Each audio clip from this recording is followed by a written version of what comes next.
MYD Heart is proudly brought to you by NHP. NHP, we are about you.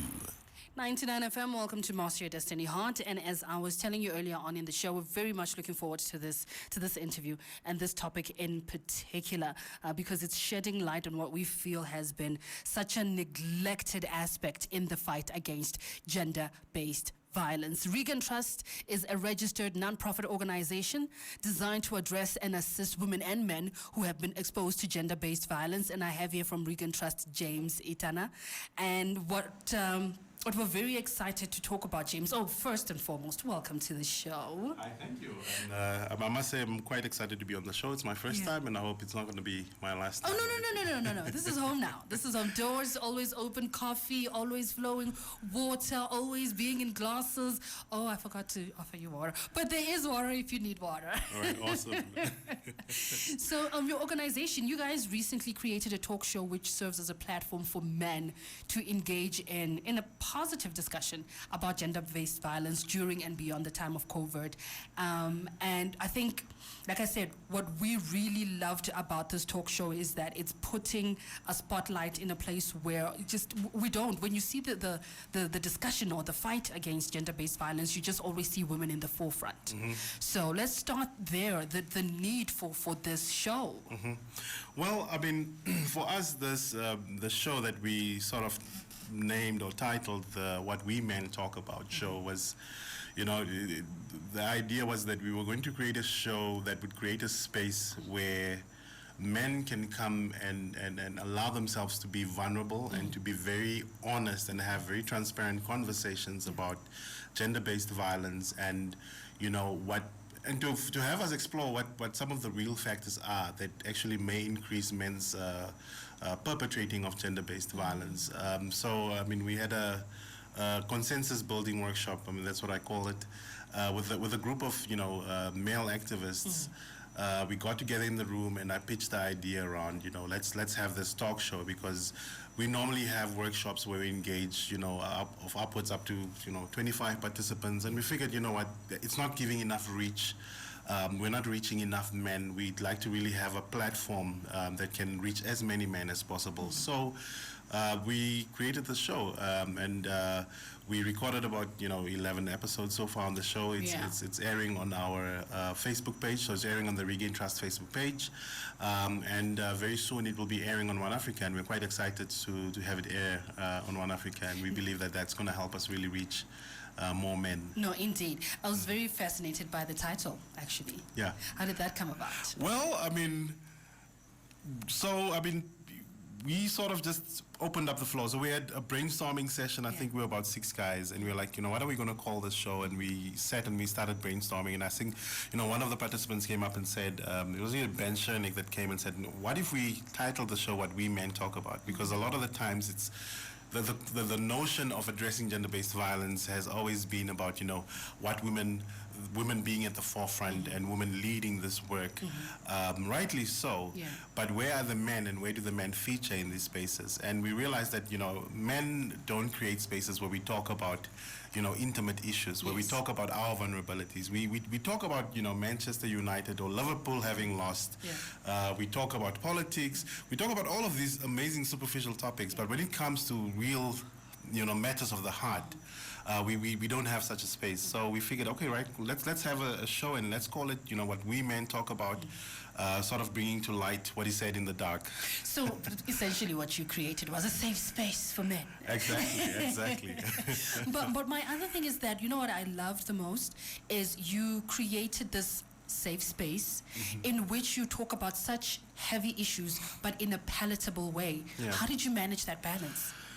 Well, I think, especially, with men that are not so in tune or open to have such discussions. Look, I think we knew that, if we wanted to have a show such as this, we could not pitch the show to try and, catch men or bring men on board as sort of ambassadors or sort of as transformed men, because we believe that, the process of changing, the process of being a non-violent man, it's a process. It's a daily challenge. It's a daily struggle. It's a process of change that continues to happen.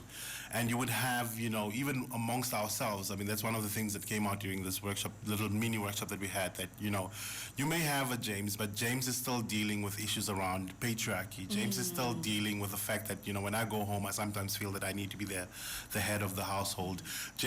I'm still dealing with issues that that in terms of masculinity, that I'm still struggling to grapple with. And so for me, the process of being a transformed man has been a journey. And as such, what had enabled the journey was the fact that I could create a space for myself to allow myself to be honest about where I was in this journey. And so we figured, let's have a show where we create and enable this space where men can really come and talk about, but you know what, I'm grappling with the issue of sexually objectifying women. That's something that I have to deal with on a daily basis. How do I deal with it, and where can I go? So it's really meant to be a very honest, transparent, genuine conversation amongst men about, daily struggles that they have that could sort of increase their risk for perpetrating acts of violence against women and children, and then for them to have a sort of a conversation around, but then what do I do to try and prevent myself from being a perpetrator of violence, and what do I do to hold other men accountable?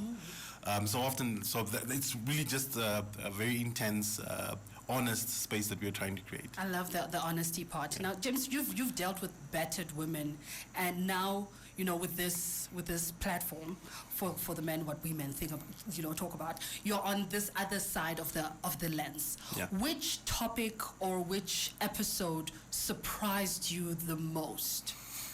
I think that the tricky thing was, as Regain Trust, we pitched the idea, we started implementing the idea with Men Engaged, funded by UNFPA.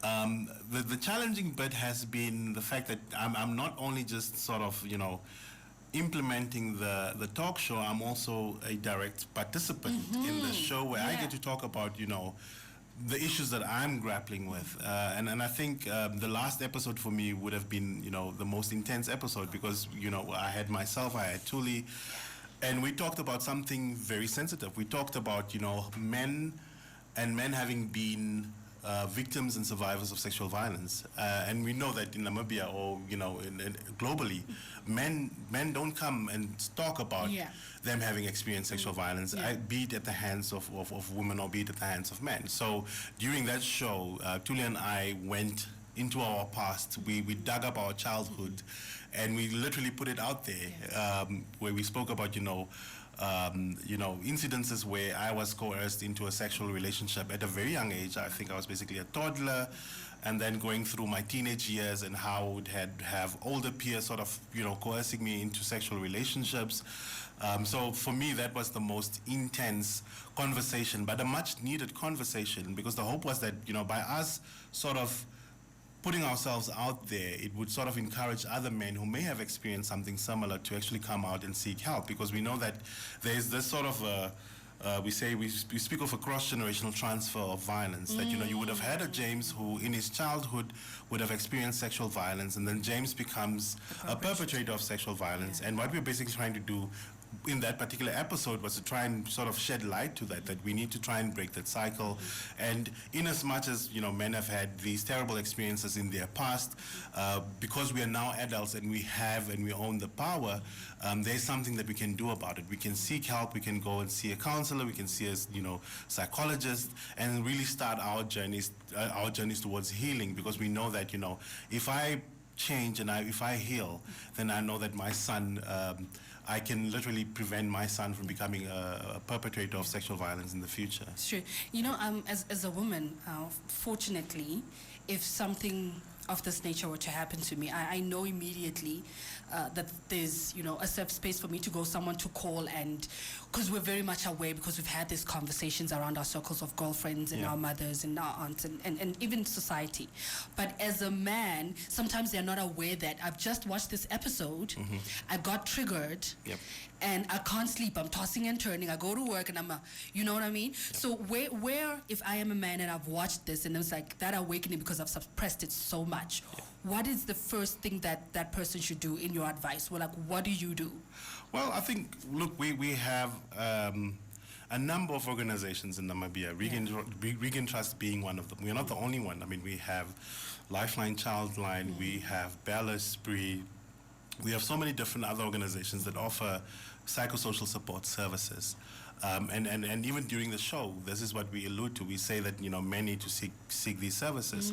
So because for the first phase of our show, we were sort of airing the show on our Facebook page, we would then say that, ask the men to go on that Facebook page and converse with us. I mean, I've had 2 or 3 guys going on the show and asking, questions around, but my girlfriend is, I suspect that my girlfriend is having an affair.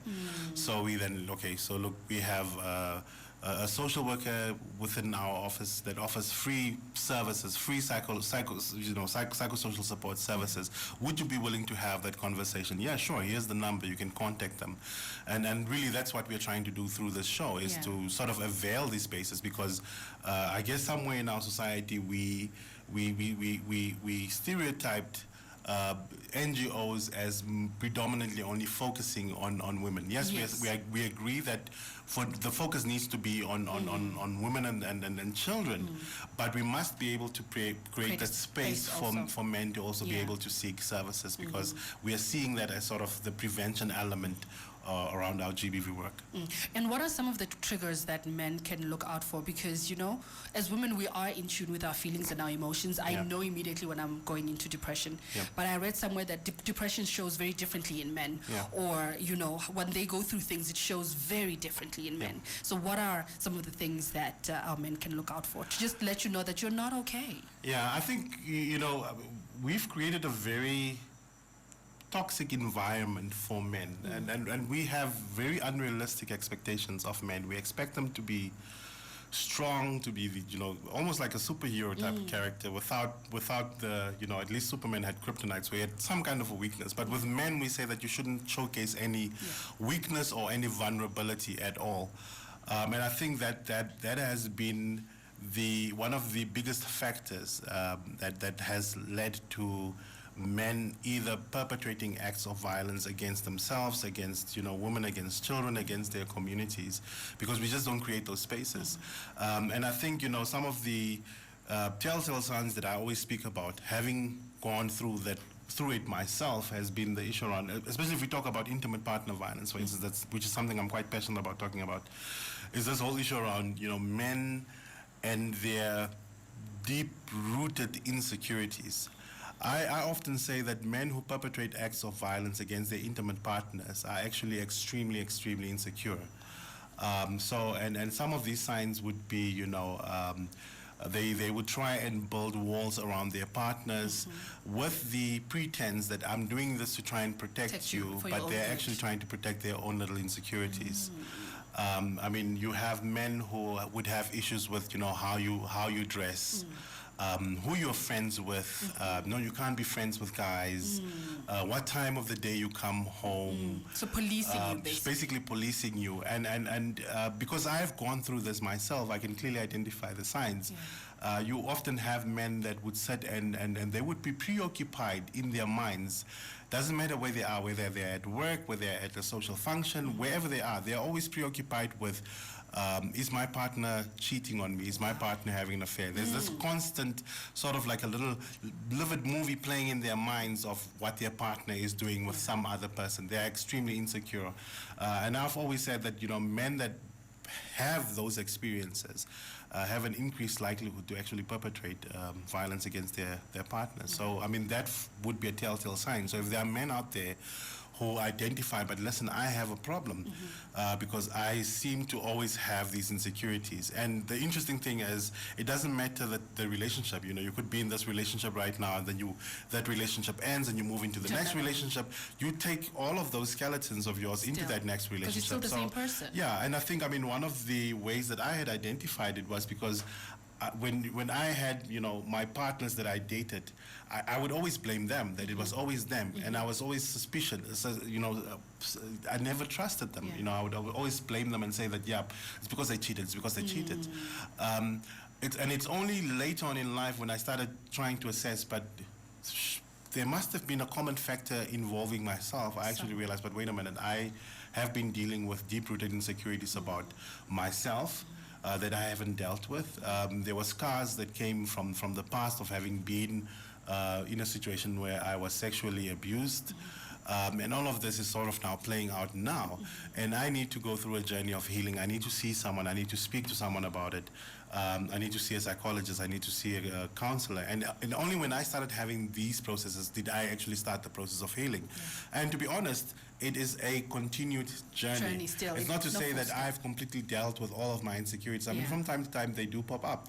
But at least I now have, you know, sort of the tools to be able to deal with it. And I know that it's okay and it's safe for me to actually speak about it, not just with my partner, but with, you know, a friend or, you know, a professional, should the need be there. That's so beautiful. Because also I just wanted to just highlight just a little bit that when we're talking about abuse, a lot of times, you know, men will think, but I'm not slapping her. But there is emotional abuse. There is psychological abuse as well. So finally, where can people catch the show? You did say it's still on Facebook. Yes. And it's going to be on One Africa soon. Yes.